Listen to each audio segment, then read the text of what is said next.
Hello and welcome back to Wario Land 2. On the last episode, we, beat the game, I suppose. Not too much progress, just beat the game. And once you beat the game, you get access to the treasure map, which is the level select screen. You can go back and replay any level you want. The levels aren't conveyed in a terribly good manner. Like, it's kind of hard to tell which level's which, unless you go to the top and go 1-1, 1-2, 1-3, 1-4, 1-5, 2-1, 2-2, so on and so forth. So yeah, they don't convey which level's which in the best manner. You can tell which level's which because the treasures line up, but how the hell are you gonna know which treasure belongs to which level without just memorizing that? So you can see which level you've gotten the treasure for, what you've gotten the map panel for, which you can tell by the little rectangle in the bottom. If it's lit up, you got the map panel. But the trade-off for, like, kind of badly conveying which level's which is you can see which story branches off into alternate chapters, which is really nice. And honestly, I prefer to know where the secret exits are as opposed to which level's which, because honestly, you're probably only going to be replaying a level if you need the treasure, you need the map panel, or you're secret exit hunting. So it's kind of nice because it takes the guess and check work out of, oh, where are the secret exits? How many are there? Because you can see how many they are, which stories they align to. So let's jump straight into Chapter 1, Story 1, and find our free secret exit. Now, this one must be hidden very well, because I pointed out where every single secret exit were in the game, with the exception of this one. So I missed this the first time we passed through in Episode 1. So we're going to have to keep our eyes open, because this one's obviously hidden very, very well.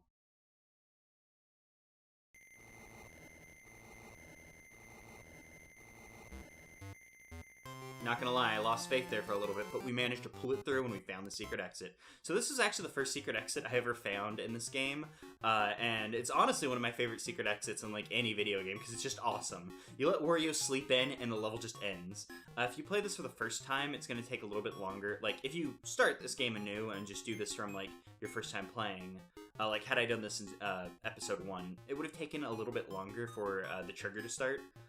But once you beat the level for the first time, you come back to redo this. It doesn't take that long. And this opens up a new chapter for us. I've always enjoyed the Black Sugar Gang's plan here, because their plan, they want to steal Wario's 3 precious money bags, and like, how do we do this? He's sleeping. Well, obviously, we break into his castle, cause absolute hell, wake him up, distract him so he goes on a couple levels of adventure, so they don't even realize that we've broken in and stolen his money for a while, rather than just stealing it while he's asleep and getting away without him waking up. But when he doesn't wake up, what do? Like, we can't steal his money bags. We'll just take Wario and throw him out of the castle.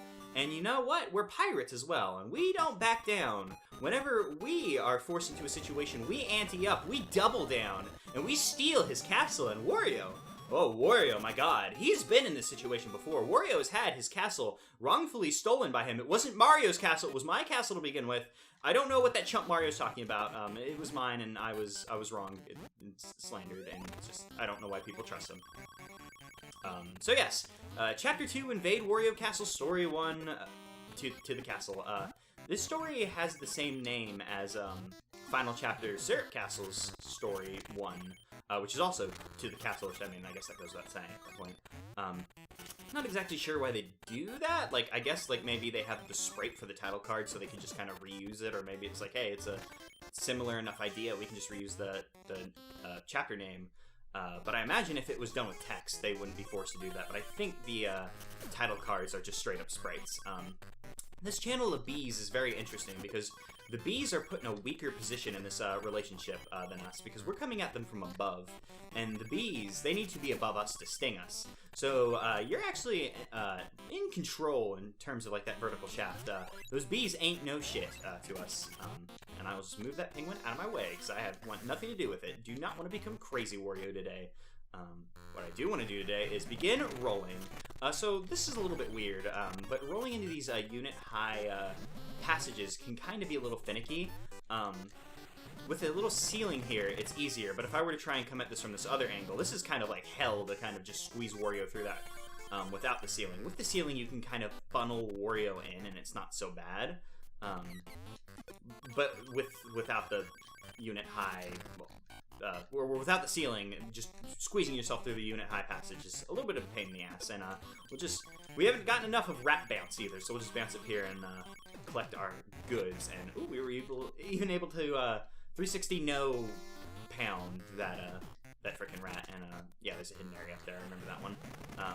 So yes, these unit high passages can kind of be a pain in the butt sometimes, because like, let's say you're rolling through, you're enjoying yourself, having a good time, and then all of a sudden, a shiny coin appears. What do?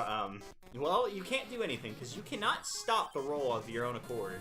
You can only stop a roll by greeting a wall with your noggin, or water, some bullshit. The point is, you can't stop it by yourself.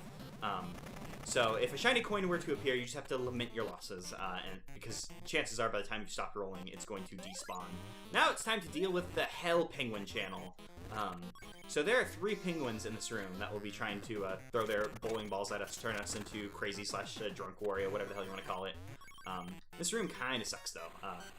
But this little hidden area is not too like badly telegraphed, because like you can see that there's something over there, because there's like the channel of blocks that you can't get through, and then on top of that there's a freaking platform kind of jutting out of the wall. So I think that little hidden area has a pretty decent tell, and on top of it, there's only a few coins in there. There's like only freaking like 8 coins, so it's not like it's a super lucrative like hidden area on top of it. So whatever. But the reason you want to get a penguin up here is there's an enemy block, and the reason why you want to destroy those enemy blocks is because the treasure door is behind it. Yeah, so that's the reason why you want to get the penguin up there, so you get the treasure. But the reason why this room can be a pain in the ass is because the penguin, well, I guess I'm coming down here now. The penguin starts from like right here. There's the 3 penguins in the room, but you can't just carry them over here because that ceiling is too low to make that jump holding the penguin, so the penguin will always fall out of your hands. So it's kind of a pain. You gotta kind of line it up right so you can either throw the penguin right onto that platform or do something similar to what I did and throw them up there. Using any of the bottom penguins will not work for that, because if you throw a bottom penguin up there the way I did, they're very likely to respawn on the bottom. Using the top penguin, though, he most likely will not respawn back to his original position, since he's still in like the same like bounding box he's supposed to be in, I suppose. I don't entirely know how this game's enemy respawning works, since they have weird like bounding boxes that enemies will respawn if they weren't like properly destroyed. If you just like take them out of the bounding box, it's weird. Don't entirely know how it works, but it does apparently. It does work. Enemies will respawn. We've seen that. And now we're kind of in an interesting scenario, because before we were in a vertical passage filled with bees where we were coming from the top, which kind of puts the bees in the weaker position of the relationship. But now we're going up with these penguins, and these penguins, they are rude customers, because the only way to uncrazy Wario ourselves, and oh, I could have bounced off that penguin to get up there, but that's fine. We don't need to worry about doing fancy jumps all the time. We'll just push him off because I'm mad at him. Because we're one of those penguins to have hit us. We would have had to frickin' like, well, I guess we're coming down here, and that's fine because there's money. We're one of those penguins who hit us. We would have had to restart that entire arrangement, and I thought I was getting clever there, jumping over that skullcopter. We would have had to restart that arrangement because you can't uncrazy Wario yourself without like hitting the water. It sucks. Speaking of crazy Wario, popping Dr. Mario pills, I get you're mad at Mario, but don't steal. He could lose his job for that, Wario. Jeez. Oh, and yes, I was gonna like, haha, we gotta cut away, but it's time to show the new number game. And we get a little tutorial for it, forced on us, just to let us know that the game has changed, because otherwise you'd be a little confused when it starts up. Concept's the same, you're still trying to pick the number that shows, but rather than paying 50 coins to flip over a tile one at a time, you are constantly losing money, and every 50 coins you spend flips over a new tile. So you can no longer kind of sit there and kind of think about it. You're on a timer. Honestly, though, I still recommend kind of taking your time with it. No reason to panic and lose the map tile, have to replay the level. Honestly, I'd rather just spend the full 450 coins rather than miss out on it. It's either a 1 or a 7. We have 2 tiles that'll let us know, and as soon as we get it, I'm gonna hammer. There we go. Now we know it's a 1. Not as bad as it could have been, but still pretty late. Yeah, I prefer to wait it out as opposed to letting a lot of time pass and then or I prefer to wait it out and spend more money than I need to, rather than jump the gun and not get the map panel and have to replay the level. Because now you can easily replay the levels, because when you beat a level, you're taken back to the map screen, and you can do whatever. You don't have to do an entire chapter consecutively anymore. I could go back and play frickin' Chapter 4 level if I wanted to, just for example. But this is life. I don't want to replay levels. That's where that was going. So now that we're to the castle, it's time to storm the castle. Same name as Story 2 from the Syrup Castle level, or chapter, I should say. Keeping up the vein of Story 1 up to Story 2. So this is one of my more favorite levels in terms of, like, aesthetic decoration, I suppose, because those moving blocks we saw back there kind of make the, like, drawbridge slash, like, portcullis of, like, Wario's castle. And I've always enjoyed, like, this kind of, like, Game Boy, like, oh, let's make the most of our, like, obstacles by kind of contextualizing them as, like, decorations as well. And it kind of breathes just a little bit of, like, history, and well, not so much history, but kind of life into the world, and it kind of makes things like go, oh, you know, we're not just kind of in some kind of a little dystopian playscape made out of blocks and level elements and such. There's heart there, and I've always enjoyed that, and that's one of my more favorite things to do with Mario Maker as well, is the kind of not like detract from the level by like going whole ham with decorating it, because I'm not like a good enough decorator to make levels look nice. But I kind of like to strike a balance between like, oh, well, let's, you know, get the level design like all up and nice and good and stuff, and then kind of decorate to make the, just give it a little bit of life and look nice, and that's something I've always enjoyed, and I just like, oh, well, you know, those moving blocks are like the portcullis, like, drawbridges of the castle, and also like, oh, this thing next to it's like a watchtower that has like a switch that unlocks the gates, and I've always kind of enjoyed that, and I don't want to destroy that danger duck, so I'm gonna wait for him to get out of the way so I can throw this guy, because we're gonna need both these ducks' help, and he is getting stuck in the frickin' block, and now we're gonna have to wait for this guy again, because unfortunately I can't scroll. Oh, well, I guess he can just fit under there, so now this is gonna be a little tricky. By that I mean not much trouble at all, because we need both of these ducks to deal with this arrangement. So once this duck comes over here, and he's gonna throw his... Nope, I'm not gonna let him throw a stupid boomerang one more time, because now we were able to get what we wanted. He came into the range of my stand, and I was able to jump on him. My stand being my feet, because I stand on them. Hey-oh, the jokes are real. So yes, now that we've hit that switch, we can actually enter the level proper. Everything up till now has just been like nice little, I guess not so much decoration, but kind of just breathe a little life, get some hidden areas, and some kind of like a nice contextualized way of like, crap, I probably shouldn't have destroyed that enemy, because there's probably like a hidden area up there. Oh, well, there's another enemy over here I can use, and I did not make that jump. Wario cannot jump high enough when crouching to make that jump, as we've now seen. Nice little demonstration, but we're gonna push this guy. And ooh, I guess there is a hidden area up there. So let's get our guy on over there. And the pirate gooms, I've always like the little red and white stripey on their bandanas. Like, I know that's kind of like a pirate thing, but it's always made me think of like barbershop, like the little barbershop pole. Just the first thing that comes to mind. And I guess we can't actually get up there.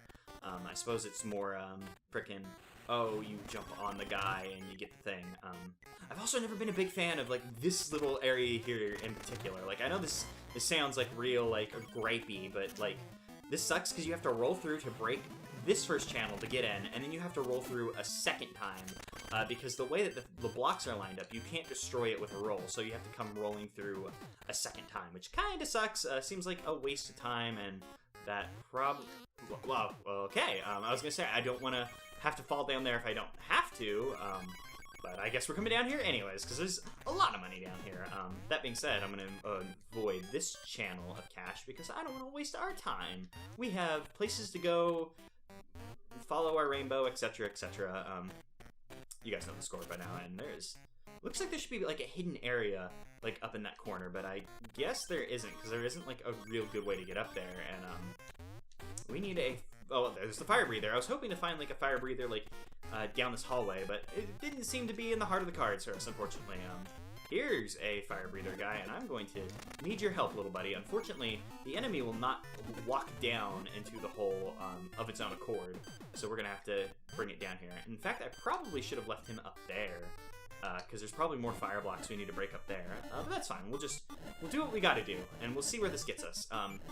So I always thought Hot Wario was on a timer, but it's more, I have noticed it a few times. I've kind of watched it, and I think rather than being like tied to a strict like, oh, here's a timer like as in a freaking clock, It's like a, yeah, there's fire blocks you need to break up the here. I think it's tied to how many steps Wario takes while his butt's on fire. And once he takes a certain amount of steps, he gets engulfed in flames, as opposed to just being like, well, you got like 10 seconds, which is nice. Wario Land 4 strikes a better balance with it, I suppose. It has a better idea, just in general, with it. Whereas, as opposed to being like a number of steps or a timer or whatever, it's instead tied to how many times you bounce off a wall. So it's very solid in terms, like, you always know, like, after 3 wall bounces, you're going to engulf in flames. And I always thought that was real good. There's a lot of good design things in Wario Land 4, but we're not playing Wario Land 4, we're playing 2. And I can't really fault them too much, and I actually probably shouldn't have done this. Actually, maybe this will work out in our best interest. Maybe it will be yeah, there we go. So now we have enough time to get over here. So that worked out pretty well. Because I wanted to come over here before we moved on, and I probably should have grabbed that coin. I was scratching my head and wasn't thinking. I can't really fault them too much for not getting, you know, every single transformation right off the bat, right off the bat. Yeah, that was planned. That was not planned. Just because it's like they were just experimenting with the transformation system. This was their first use of it. Of course, if better games didn't top it, I would be a little disappointed. So it's just kind of nice that they did manage to top it. And oh, I guess we didn't need to become Flat Wario. I was like skipping the bat because I didn't want to get squished. I think those things are actually called D-bats for whatever reason. Down bat? Who knows? But yes, I'm glad that they managed to top the transformations in later games, because it would have been kind of disappointing had they not. And oops, I got really like stuck in my jump there. It was weird. And unfortunately, I'm gonna need to pan the screen a little bit to respawn those falling platforms. But yeah, I thought I was gonna have to get squished by one of those bats, but oh, I guess maybe it's my D-pad. Because I'm trying to make Wario crouch to go about this, because I've complained about it before, but sometimes Wario can get stuck on the frickin' falling platforms because they have kind of like, they have a hitbox, like a kind of solid ass hitbox that Wario can bounce on. So sometimes I like to make Wario crouch so I'm less likely to bonk my noggin on the hitbox.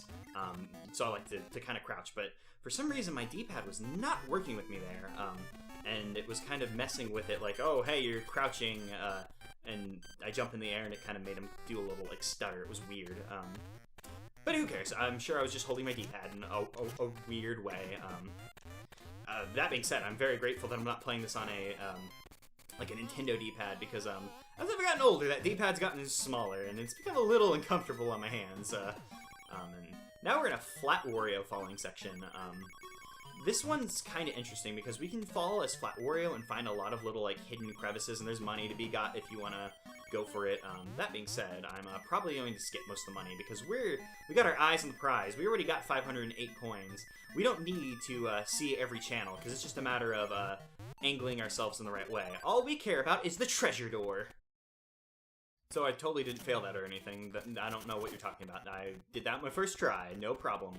So yes, you can totally become Flat Wario and float down a couple times to get a couple channels of coins. Like there's this one, there's one above it. Oh, we got that one though. My bad, I forgot we got that one. So yes, if you're willing to kind of play around with it, you can you can get some more money than what I'm going to be getting. And actually, you know what? I'm gonna go back because there is something I want to show off. One of those channels of coins, the bottom left one, if you have to fall down as normal Wario, because there's actually pots in your way, and Flat Wario has no way to break the pots. Kind of like this. Just there's another one on the left side, the bottom channel. So you're gonna have to drop down as normal Wario first if you want that money, but I don't want to have to drop down a bunch of times and either start doing a whole lot of cutting or just waste your guys' time. So we're just gonna go ahead and shoot for the exit, and hopefully, yeah, there we go. We got a good angle on it. Just because that one has a little lip on it, so it's a little hard to kind of angle yourself in. So yes, if you're willing to spend a little bit more time, you can get some more money out of that level. And you can get more money out of that level, also, if you don't screw up the treasure door like I did. And also, what the hell is this treasure? It looks like a shield or something? I don't know. Not exactly sure. No, you know what? Let's go ahead and show the number game, because it's a new version of the game. We'll show it for this episode, cut it out of future episodes, just like we did with episode 1. Because we're on the second half of the game. We've breathed new life into this game with the secret chapters. It's like the second half, and it's either a 5 or a 6. I can't tell yet. We'll know once we get one of the bottom left panels, and of course it was one of the last ones we got, so now we know it's a 5. I probably could have just spent the rest of my money and shown off what happens whenever you don't choose in time, because what would have happened was it would have like just stopped spending our money, and it would have put us into like the choose mode, but it would have had the number on the 5. So all you have to do at that point is accept that the game is telling you the truth and press A, especially since you can see that the game is telling you the truth. Reuse story names. The name of the game this chapter with Defeat the Giant Spearman. Defeat the Giant Spearman. Not the first time we've seen it, won't be the last. So this story is interesting. It's a bunch of very similar looking hallways that you have to navigate. And there's not really a good tell for which one you should go down first, so it's kind of a crapshoot. What I recommend is systematically always choosing the first door and exploring that way, because A, you have a system there, you'll go through and you'll eventually hit every single door. B, the way it's set up, you'll visit every single hidden area, and the frickin' the end of the level will be one of the last things you find, so it minimizes your backtracking almost entirely, and I will definitely take that double shiny coin. Now we know it's not a miracle of nature that happening, because comments told me that that the shiny coins spawn every 64 frames, so it's less of a miracle that whenever we get a double one, and more of like, oh, we had money spawn at the same time, so it's not as impossible as I thought it was previously. The downside of exploring this level the way I explore, and I don't know why I tried to jump over you, you have a freaking spike ball in your hand.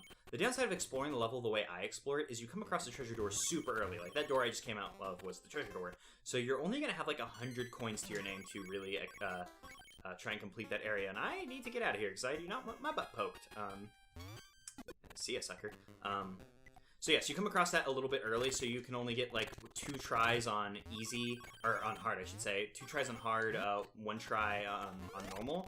So you don't get a lot of shots at that, so you're probably gonna have to reset the level if you mess up on that a bunch of times, although I just recommend that you frickin' cheat or something. Because Wario would cheat, why not? Who cares? Just go ahead and cheat it.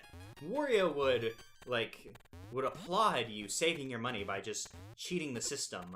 It's what he would do, so I mean, being more like Wario is, you know what they say, Wario is close to godliness, or something like that, I don't know. That room's kind of interesting, because they have the enemy come at you, and you have to break the destroyable platform, and it's likely that you're going to do it, because you're going to panic and be like, oh no, there's a thing, and I almost ran straight into you because I was scratching my leg. Shouldn't be scratching my leg. So yes, you don't get a lot of shots at that money game if you just go at that, or the money game, the treasure game, if you go at this the way I did. Like, I got shiny coins, so I had plenty of shots at it, but if you just, based on like, oh, you get 100 coins, you don't get a whole lot of chances at it, and that's only the only downside I could see to my kind of technique to exploring this level. That said, I still recommend it because it's better than wasting a lot of time, and oh, I was hoping I could ground pound and stun it so we could get by, but unfortunately this and is able to get its electricity off super quickly, so even when we came from above, it knew what we were doing. It sensed death from above, and it just stopped. It stopped playing around with us. You can navigate these hallways by kind of learning the differences between them by like, oh hey, this area's got frickin' you know, this enemy in it, or this area's got like, oh, it has this many torches in the hallway. So it is possible to kind of explore this area through different means. And there we go. I was hoping to get this guy so we can get up there, because there's more money to be had up there. But I just like to systematically explore it. It's the way that works in my head. It makes me feel good, like, kind of like, oh, hey, you know, I'm checking them off one by one, as opposed to just kind of randomly, willy-nilly picking doors. Luckily, there are no conventional hidden areas. Like, even though this is Wario's castle, and like in story 1, like there was like, or chapter 1 I should say, there was like hidden coins, like hidden caches of coins, like freaking everywhere, hidden breakable walls everywhere. But aside from that, this thing is pretty vanilla. This room's kind of weird because it's filled with blocks that match the color of the background. So you just kind of have to. I do not want to get got by the ant. This ant's kind of a pain in the ass, especially since his electricity has a little arc to it. So if he gets too close, his electricity will start, like, landing on the table. You know what? You live. You live for today, but that's just because killing you would be a pain. Stupid ant. I hate ants. Ants are, like, I don't like ants in the real world. I don't know if they serve any purpose whatsoever. Like bees, they serve a purpose. Ants, I'm not so sure. I'm sure they do, because people don't complain about them. Like, people complain about mosquitoes, because, like, what do mosquitoes even do? Oh, this is the end of the level, so I'm gonna go check out the other door first. I guess we could get up there if we had the snowman enemy to jump off, but unfortunately I murdered him, so we will not be seeing any of those 4 coins. But I mean, they're 4 coins. Who cares? We'll deal. Speaking of deal, this area is kind of weird because there is some. There we go. Now I can freaking crouch jump. I couldn't crouch jump in the last level, but I can do it now. This is a little bit weird because you have to make your own like platforms essentially to get up here. It's not like a terrible tell because like you can tell that there's something going on here. Unfortunately, is this breakable? Oh, thank God! Because I was like, how am I supposed to make a jump with only like freaking 3 blocks? In fact, can I break this one as well? I'm not sure if that actually benefited me, because I still need to make this jump, and to make this jump, before I had kind of a benefit of, there we go, everything worked out now. Before I had the benefit of like, oh, I can make the crouch jump up there, but it didn't work out so much in my favor, and I could have jumped up there, but I'll take the easy way up. It's been a little bit of time to take the easy way up. Because there we go, we've beaten the level, and like, this level gives you plenty of money, but if you go at that treasure room too early, you only have a few shots at it. Without having to like re-explore the area. And here it is, the giant spearman, and you're gonna want to get good at being able to kill these guys without landing on the ground. So I recommend practicing it whenever you get a chance. I didn't do a very good job there. I fell off him twice. Once a complete fall off, and one I think I just hit the frickin' platform on the way down. But who cares, because we have a Yoshi egg. We can ride a Yoshi for the rest of the game. We can do flutter jumps. Killing those guys without touching the ground won't be a problem. Oh, and I was about to cut again, but we have the number game, and I keep forgetting that don't cut the number game. We're playing it to display its new variation and all of its grandeur. I always get a little confused because they always show the tutorial for it when you unlock it, so it like fades to purple. And that always makes me think, oh, it's gonna have a purple background now, and I guess this is an 8. Oh, it's a 6. I'm glad I didn't jump on it, because I was like, oh, it has to be an 8, I think. But luckily, I didn't jump for it, because then I would have had to replay the level, and that's not a terribly long level, so it wouldn't have been the worst thing in the world. But still, don't want to have to replay levels if I don't have to. So like I said, just take a little bit of time, even if you think you know what it is, just because you might find that it's a 6 instead of an 8. Now it's time to go through the Grand Hall. This is probably the level the least memorable level of this chapter. That's mostly because it doesn't have like a big like gimmick that sticks out in my head as much as the other ones. And ooh, I was able to see that there's some hidden stuff up here when I jumped by. I saw the frickin' the background change. So that was nice. Nice little money. We have just these straight up spikes to deal with, and I don't know why I even bothered. Because I was like, I'll just jump by, that won't be a problem. I guess we'll just do it the way the game intended instead of like platforming our way through. Because why would Wario ever platform? You know what? I'll just leave you with it. That's your punishment, Spearman. You have to deal with sitting on the spiky door. So the Grand Hall is kind of interesting because it doesn't have like so much as a gimmick, but it is like this is like the hub of the area, and you're able to make shortcuts back in on of itself, kind of like once you get back, you can kind of break a thing so you can get back and forth. I don't know why you'd want to do that entirely, but you can. Like, I can't get by it here, but later on the level, we'll come by that block, break through, and we'll be able to come back. So it's kind of interesting. Nice little, like, wrapping around game design, which is something nice, and something I enjoy when games do, because it's like, a lot of games just give you, like, teleports or whatever, so it's just kind of nice to see the game be like, oh, well, you know, we'll wrap it around so you come back to it. Like, it's not so important in this case. In fact, I wonder why they did. I guess it's to kind of make the Grand Hall seem, like, important and kind of give that feeling of, like, a little hub area, and we'll kill that guy so we don't have to worry about him next time we come through. So we make the arrangement easier for ourselves, and unfortunately the thing doesn't want to seem to respond. The frickin' the platform don't want to respond, but now that we've gone far enough out of the bounding box, it should be fine. Oh yeah, these areas like totally like wrap around in each other, just like the entire thing, so there's just more money to be had up there, and we'll just, you know, I was gonna say we'll just forego it, but since I rolled back here accidentally, you know what, I'm committed now. We're going and getting that money. I'm gonna go kill that stupid badger. Question mark? Still no clue what those things are. A panther? Oh, actually, maybe a panther. Who knows? Indiscernible, scary animal. How about we leave it at that? That sounds good to me. That sounds... Well, I don't know how it sounds to you. You could probably hear that and go, oh, that's awful. That animal is pretty fluffy and cute. I enjoy it. How dare you call it spooky? It doesn't scare me in the slightest. I said as I got very nervous around that frickin' skullcopter. But yes, we're almost done with this part of the grand hall. Not the entire, like, level, but I kind of enjoyed this, like, little hub area that they wrap you around. It's kind of nice, even if it's a little pointless, because, like, I mean, you don't really need to return to this area. And, you know, I'm dead set. I've been talking up the way I like this level, the way the level wraps around, so I'm gonna go for this thing, so I can complete the circle. We can now get to any of these doors anytime we want. Not that it's important, but has it ever been about things being important? No, we don't care if they're important. It's all about making us feel good. Bustin' makes us feel... And I need an enemy. Speaking of bustin', I need to bust a block. Fortunately, these enemies are going to be kind of a pain since they're on one block-wide blocks. So picking them up will be kind of suck. There we go. That worked out for us. Because luckily, Wario can walk across frickin' one block...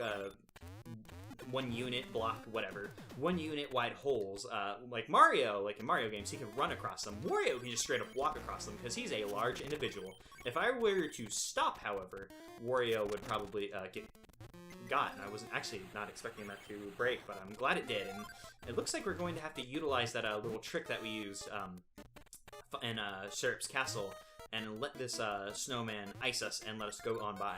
This is actually a arrangement that they use a few times in the Wario Land series just overall, and okay, I think this is a hidden area. I was about to say, like, is this progress? I wouldn't think that'd be progress, because that seems like a little, like, hey, you figured it out, kind of like a little, like, make the player feel, like, clever kind of thing. And we could break all these blocks, get a lot of coins, but that sounds like a pain, so I'll only break some of them, because we went up there and got our cashola for our bank rolla, I guess. So yeah, it's kind of nice that this was just like a, oh hey, you figured out the clever little thing to do. Maybe you did it in the last level. Maybe you see this and it makes you go, oh, maybe I can try this out somewhere else. And is this leading us to a door? I didn't see any doors, so I suppose we need to go this way. Like I said, this is maybe the level in this story that I have like the least ingrained into my brain. I'm not gonna say it's like my most forgettable level in like the entire video game or anything like that. And in fact, is this the right way to go? Where the hell are we even right now?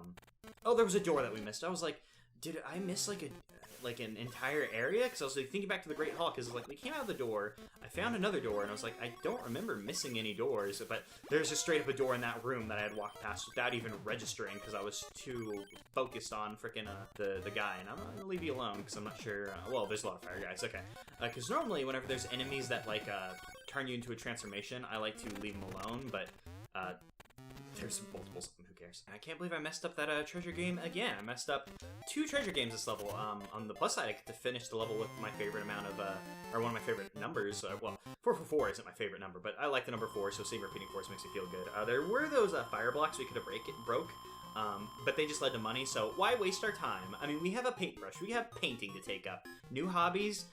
Well, actually, the money probably would have been better than a new hobby. Crap. Oh yeah, the number game. How did I forget? I was like, time to cut the episode. But no. Apparently, I've gotten it so ingrained into my brain over the course of the last 4 episodes, but that I've forgotten that we need to display this number game for all of its majesty, so everyone is just plain sick of it, so we don't have to show it ever again.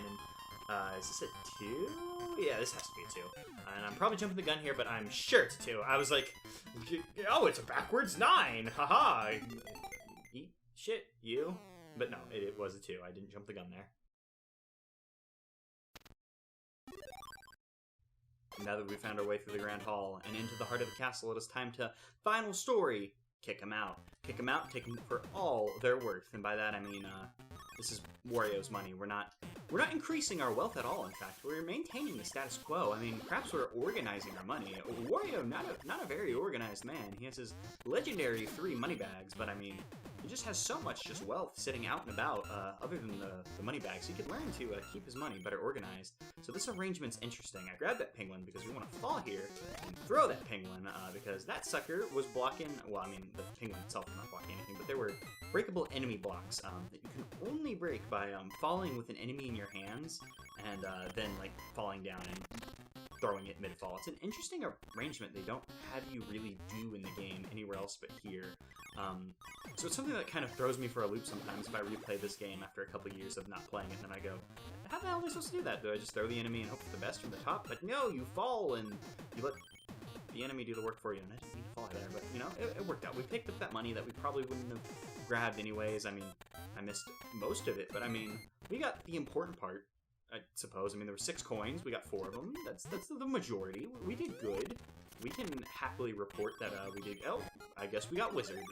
I guess we got unwizard. In fact, I don't want to be wizard just in case. I guess we'll be wizard then, because I can see a little tiny Wario-sized slot that we'll go through. That was a lot of emotions and thinking that I did right there, because I was like, ooh, don't want to be wizard just in case I don't need to be small. But then I got I keep referring to it as wizard as opposed to tiny Wario, because this is tiny Wario. Wario has not become a wizard, not yet. That won't be until Wario Master of Disguise, and I don't think he becomes a wizard in that game. Can't tell. You never played it for more than like 10 seconds. Decided I hated the game. Maybe I'll give it another shot now that's on the Wii U eShop, and by that I mean I'll buy it and then immediately regret it because I remember not liking that game. But that's neither here nor there, because we're not playing that game. We're playing this game. And the entire point of that rant was just, it is not called Wizard Wario. It is Tiny Wario. A wizard makes you tiny, not a wizard does not infect you with wizardom. It's not like a werewolf or a vampire. It's just, you just got by its magic, as opposed to being inducted into its league of wizards. That wasn't the word I was looking for, but you know, it'll do, because otherwise I'm gonna worry about it, and that's not good video.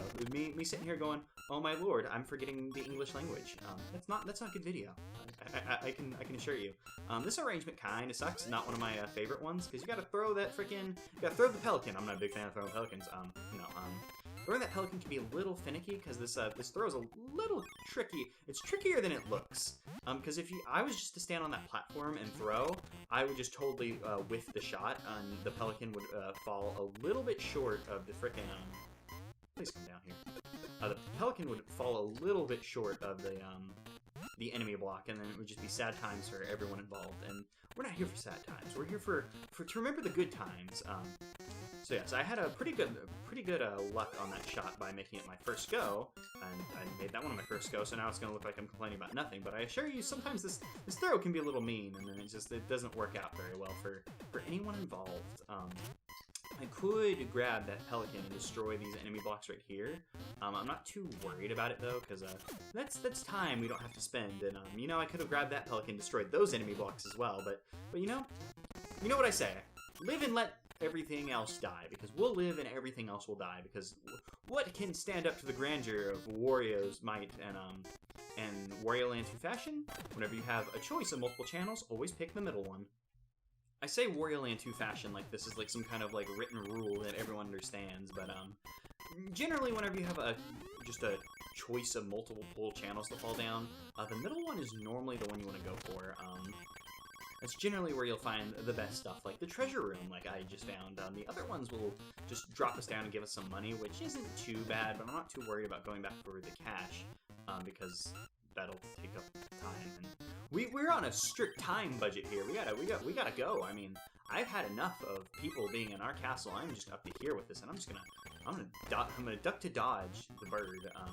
So many words almost came out of my mouth in the completely wrong order. I almost referred to the bird as a duck, a dodge as a duck as a dodge.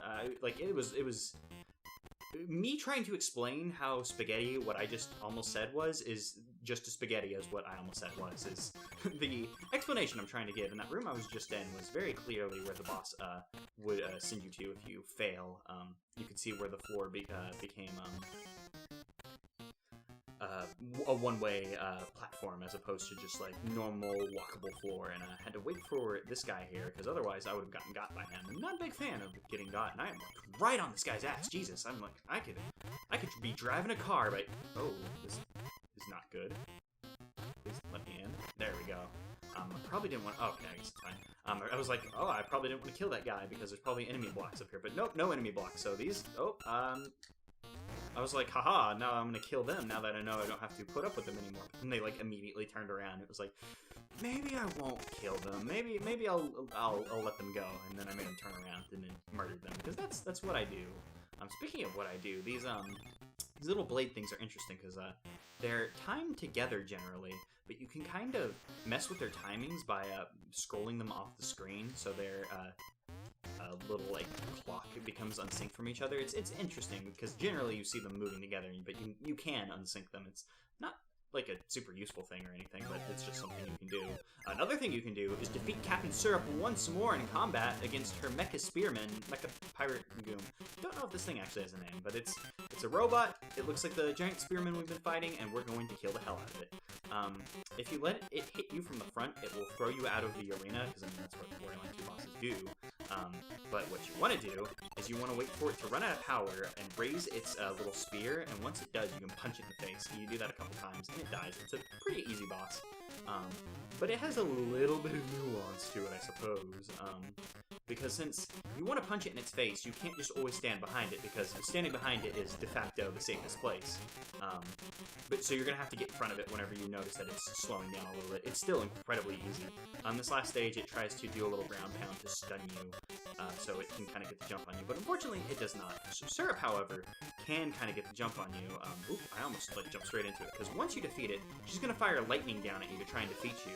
You just throw the Mecha Spearman at her and you win. If I would have missed that shot, the Mecha Spearman would actually regenerate and have like an extra hit to it, and then the cycle would kind of continue from there. But it's not that bad. That's one of the easier bosses, to be honest. And the treasure we got, I had to look it up, but I think this is supposed to be one of those Japanese Daruma dolls. It's kind of hard to tell because it's kind of a mess of pixels, but that's apparently what it's supposed to be, according to the Mario Wiki at the very least. And it took the entire episode, but I finally remembered not to cut the number game. I mean, granted, we always do this bit anyways, and this has to either be a 1 or a 4, and it is a 4. I'm hoping I'm not jumping the gun here, because I'm pretty sure that can only be a 4. And then it pops out and is an H. That would have sucked. It's just like, haha, these letters now, and I didn't tell you. And there we go. 30 levels, 30 treasures, 30 maps, etc. 30%. Oh, I mean, that's more than 30%, that's 60%. But whatever. That's not the important part. The fact that I'm stupid is not important. The fact that's important is we've beaten the game again. Yes, this chapter leads straight into an endgame scenario. I'm pretty sure this is the fastest you can beat the game. Just go straight from chapter 1-1, your first time, straight into this alternate chapter 2. Fastest way to beat the game, I guess. And it's a pretty simple ending. You kick them out. That's what the level said. Although it kind of confuses things a little bit because we knock their emblem off and show ours, which means there was like a Wario pirate emblem sandwich on the front of his castle. He was prepared for this day the pirates would invade him. And he, balanced it in their favor and had their emblem ready so he could swap it out. But he also had his emblem back on so he wouldn't have to put it back on afterwards. And there we go. That's the end of the game. We have the credits again. Actually going to be skipping these credits. We're not going to be watching them in their entirety. I will point out, however, but since Wario is home and does not need to make the trek home, Wario is not present in this ending, and I always thought that was kind of funny.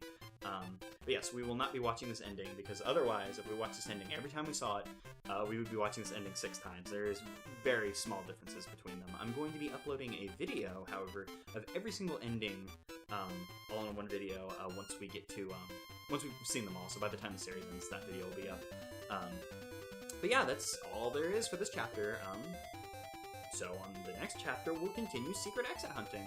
I guess I'll see you guys then. I mean, I won't see you, but you'll hear me. Goodbye.